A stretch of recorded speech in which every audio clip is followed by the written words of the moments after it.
Hello friends, welcome to இது உங்கள் சமையல். இன்னைக்கு கடைகள் எல்லாம் கிடைக்கும் இல்லையா, அதுவும் ஸ்பெஷலா ரோட்டு கடையில கிடைக்கும் இல்ல சூப்பரான மசாலா பூரி. அதை நம்ம வீட்டில் இருக்கிற பொருட்களை வச்சே செஞ்சிடலாம். இதுக்கு ஸ்பெஷலா மசாலா கடையில போய் வாங்குற பவுடரெல்லாம் போடணும் அப்படின்லாம் அவசியம் இல்லை. நம்ம வீட்டில் இருக்கிற பொருள் மட்டுமே போதும், ரொம்ப ஈஸியா டேஸ்டியா செஞ்சிடலாம். சரி வாங்க எப்படி செய்யலாம் அப்படின்னு சொல்லிட்டு வீடியோக்குள்ள போயிட்டு சட்டுன்னு பாத்திரலாம். அதுக்கு முன்னாடி நம்ம சேனல்ல நீங்க ஃபர்ஸ்ட் டைம் பாக்குறீங்க அப்படின்னா சப்ஸ்கிரைப் பண்ணல அப்படின்னா சப்ஸ்கிரைப் பண்ணி வச்சுக்கோங்க. அப்படியே பக்கத்துல உள்ள பெல் பட்டனையும் கிளிக் பண்ணிட்டு ஆல்னு போட்டு வச்சுக்கோங்க. நான் போடுற எல்லா வீடியோவும் நீங்க பார்க்க தேவையில்லை, உங்க செல்ல தேடியே வரும். ஓகே ஃப்ரெண்ட்ஸ், வாங்க எப்படின்னு பாத்துடலாம். மசாலா பூரி பண்றதுக்கு ஃபர்ஸ்ட் மெயினான இன்கிரியன்ட்டே என்ன அப்படின்னு பார்த்தோம்னா பட்டாணி தான். இதுல ரெண்டு கலர் இருக்குல்ல, மஞ்சள் பட்டாணி அப்புறம் பச்சை கலர்ல இருக்கும். ஸோ ரெண்டுல எதுனாலும் நீங்க எடுத்துக்கலாம். நான் இன்னைக்கு இந்த மஞ்சள் கலர் பட்டாணி தான் எடுத்துருக்கிறேன். இது என்ன பண்ணிக்கணும், ஒவ்வொரு நைட்டு இதை நல்லா ஊற வச்சுங்க. நைட்டே ஊற வச்சிருங்க. நீங்க காலையில பண்றீங்க அப்படின்னா, சாயந்தரம் பண்ணோம்னா காலையிலே இதை நல்லா ஊற வச்சிருணுங்க. ஊற வச்சுட்டு இது என்ன பண்ண போறோம்னா ஒரு 3 விசில் வச்சு எடுக்க போறோம். இதை மட்டும் நம்ம விசில் வைக்க போறது இல்ல. இது கூடவே ஒரே ஒரு உருளைக்கிழங்கு நல்ல ஸ்கின் எல்லாமே எடுத்துட்டு இதோட சேர்த்து நம்ம வேக வச்சிட்டோம் அப்படின்னா உங்களுக்கு நல்லா பைண்ட் பண்ணி கிடைக்கும், டேஸ்ட்டும் நல்லா இருக்கும். இதுக்கு தேவையான அளவு 1/2 டீஸ்பூன் மட்டும் உப்பை மட்டும் சேர்த்துட்டு 3 விசில் வச்சு எடுத்ததுக்கு அப்புறம் என்ன செய்யலாம் அப்படின்னு பார்க்கலாம். விசில் வர்ற கேப்ல நம்ம மசாலா ரெடி பண்ணிடலாம். அதுக்கு ஒரு பெரிய சைஸ் வெங்காயம் எடுத்துக்கலாம். நான் சொல்றது எல்லாமே பாத்தீங்கன்னா 1/4 கிலோ பட்டாணிக்கு கரெக்டா இருக்குங்க. ஒரு 250 கிராம்ல இருந்து 300 கிராம் அளவு பட்டாணி நீங்க போட்டிருந்தீங்க அப்படின்னா சரியா வரும். ஒரு நாட்டு தக்காளி எடுத்துக்கலாம். அப்புறம் 1 இன்ச் அளவுக்கு இஞ்சி, ஒரு 2 பல் பூண்டு.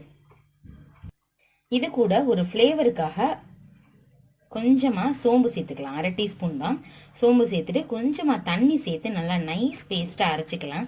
இதுல காரத்துக்கு பச்சை மிளகாய் நீங்க தேவைப்பட்டா சேர்த்துக்கோங்க, ரொம்ப காரம் ஆயிடும் அப்படின்றதுனால நான் இப்ப சேர்க்கலாம். லாஸ்ட் நம்ம பவுடர் சேர்த்துக்கலாம், ரெட் சில்லி பவுடர் சேர்த்துக்கலாம். அதனால இப்ப நான் அரைச்சு வச்சுக்கலாம். அதை ஃபர்ஸ்ட் நல்லா நைஸா அரைச்சாச்சுங்க. இப்போ பட்டாணி எந்த அளவு வெந்திருக்குன்னு பார்க்கலாம். அடுப்புல ஒரு கடாய் வச்சுக்கலாம். வச்சுட்டதுல 2 டீஸ்பூன் எண்ணெய் சேர்த்துக்குங்க. இதுல கொஞ்சமா கடுகு சேர்த்துக்கலாம், கொஞ்சமா சீரகம் சேர்த்துக்கோங்க. ரெண்டுமே 1/2 டீஸ்பூன் தான் இருக்கும். சேர்த்துட்டு பொரிஞ்சிடட்டும். இப்ப நம்ம அரைச்சு வச்சிருக்கோம் இல்லையா, இஞ்சி பூண்டு வெங்காயம் தக்காளின்னு, இதை இதுல சேர்த்துக்கலாம். இந்த எண்ணெயிலேயே இது பச்சை வாசனை போகும்பொழுது நல்ல ஒரு ஃப்ளேவரா இருக்கும். நல்லா அதை மிக்ஸ் பண்ணி விடுங்க. மிக்சி ஜார்ல ஊட்டி இருக்கிறத கொஞ்சமா தண்ணி சேர்த்து இதுல சேர்த்துக்கலாம்.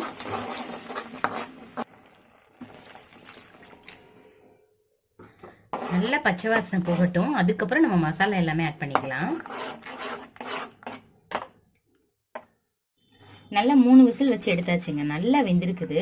இது என்ன பண்ணிக்கங்க, லைட்டா அங்கங்க இந்த மாதிரி அழுத்தி விட்டுக்குங்க. தண்ணி நான் அளவா சேர்த்ததுனால தண்ணி எதுவும் எக்ஸஸ் ஆகல.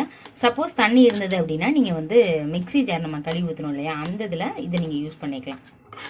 1-2 இருந்தால் தான் நல்லா இருக்கும். ரொம்ப கொலைய வச்சிட்டாலும் நல்லா இருக்காது. அதனால நான் ஒரு 3 விசில் தான் வச்சு எடுத்துருக்கிறேன். சப்போஸ் நீங்க ரொம்ப குழஞ்சு சாப்பிடுவீங்க அப்படின்னா 5 விசில் கூட வச்சு எடுத்துக்கலாம். பாருங்களேன், பாதி மசிஞ்சிருக்கு, பாதி அங்கங்க முழிச்சுட்டு இருக்கு. இந்த மாதிரி தான் இருக்கணும். கொஞ்சமா தண்ணி மட்டும் சேர்த்து இதை ரெடியா வச்சுக்கலாம். பச்சை வாசனை எல்லாமே போயிடுச்சு. மசாலா ஐட்டம் எல்லாமே சேர்த்துடலாம். கொஞ்சமா மஞ்சள் தூள் 1/4 டீஸ்பூன் சேர்த்துக்கோங்க. சீரகத்தூள் 1/2 டீஸ்பூன் சேர்த்துக்கலாம். மல்லித்தூள் 1/2 டீஸ்பூன் சேர்த்துக்கலாம். உங்க காரத்துக்கு தகுந்தாப்புல மிளகாய் தூள் சேர்த்துக்கோங்க. நான் 1 டீஸ்பூன் சேர்த்துக்கிறேன்.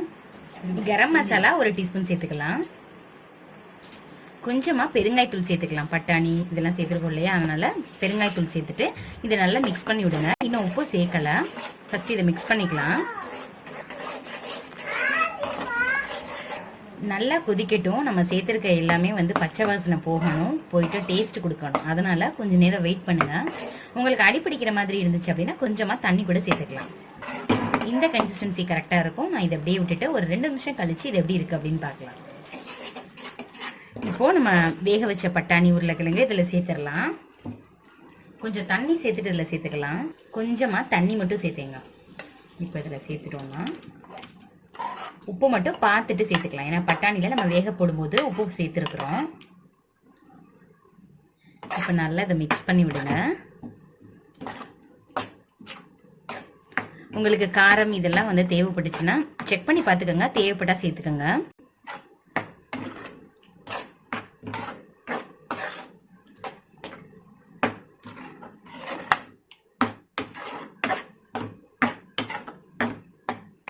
வேக வைக்கும் பொழுது கொஞ்சமா உப்பு சேர்த்தோம். ஸோ இன்னும் கொஞ்சம் உப்பு சேர்த்துக்கலாம். கூடாது, ரொம்ப தண்ணி மாதிரி இருக்கக்கூடாது. இந்த மாதிரி இருந்தால் தான் கரெக்டாக இருக்கும். நீங்கள் வந்து இப்போவே சாப்பிட போறீங்கன்னா இந்த மாதிரி வச்சுக்கோங்க. இல்லை கொஞ்சம் நேரம் கழித்து சாப்பிட போறீங்க, நீங்கள் சாயந்தரம் சாப்பிட்றதுக்கு நீங்கள் மத்தியானமே செஞ்சுறீங்க அப்படின்னா கொஞ்சமாக தண்ணி மட்டும் சேர்த்து வச்சிங்கன்னா திக்காயிடும். இப்போ என்ன பண்ணிடலாம், சர்வ் பண்ணிடலாம். பச்சை வாடை எல்லாமே போயிருச்சு. மேலே கொத்தமல்லி தழை மட்டும் லைட்டாக தூவிடலாம். கொத்தமல்லி தலையும் லைட்டாக தூவி இருக்கிறேன். நம்ம வந்து சர்வ் பண்ணும்போது பிளேட்லையும் தூவிக்கலாம். ஸோ ரொம்பவே நல்லாயிருக்கும். ஒரு பிளேட் எடுத்துக்கலாம். எடுத்துட்டு நம்ம செஞ்சு வச்ச பட்டாணி மசாலாவை இதில் ஒரு 3 கிரண்டி சேர்த்துக்கோங்க. பூரி இருக்கு இல்லையா, அதை வந்து இந்த மாதிரி சேர்த்துக்கோங்க. இது வந்து எப்படி செய்யணும் அப்படின்னு சொல்லிட்டு பானிபூரி நம்ம லாஸ்ட் வீக் தான் போட்டோம். அதனோட லிங்க் நீங்கள் பார்க்கல, உங்களுக்கு தேவைப்பட்டுச்சுன்னா வந்து டெஸ்கிரிப்ஷன் பாக்ஸில் லிங்க் தரேன், அங்கே போய் பாருங்கள் இந்த பூரி எப்படி செய்யணும் அப்படின்னு சொல்லிட்டு. இது வந்து நான் கடைகளில் வந்து மைதாலையும் ரவையிலையும் செய்வாங்க. நான் பானிபூரி செய்யும் போதும் அதே மாதிரி தான் செஞ்சேன். இன்னைக்கு வந்து பார்த்தீங்கன்னா கோதுமையையும்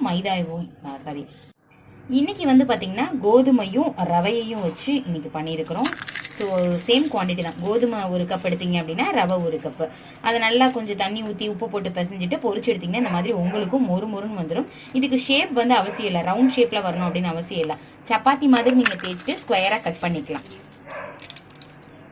இது மேலேயும் லைட்டாக ஒரு கரண்டியை இந்த மாதிரி ஊற்றிடுங்க. என்னதான் வந்து ஃபுல்லாக ப்ரிப்பேர் பண்ணணும், லாஸ்ட்டு கொஞ்சம் பச்சை வெங்காயம் சேர்த்தா தான் டேஸ்ட்டு ரொம்பவே நல்லாயிருக்கும். ஸோ பச்சை வெங்காயம் ஒரு கை நிறைய எடுத்து சேர்த்துக்கோங்க.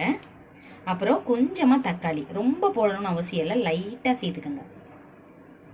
கொஞ்சம் தான் நான் சேர்த்துருக்கிறேன்.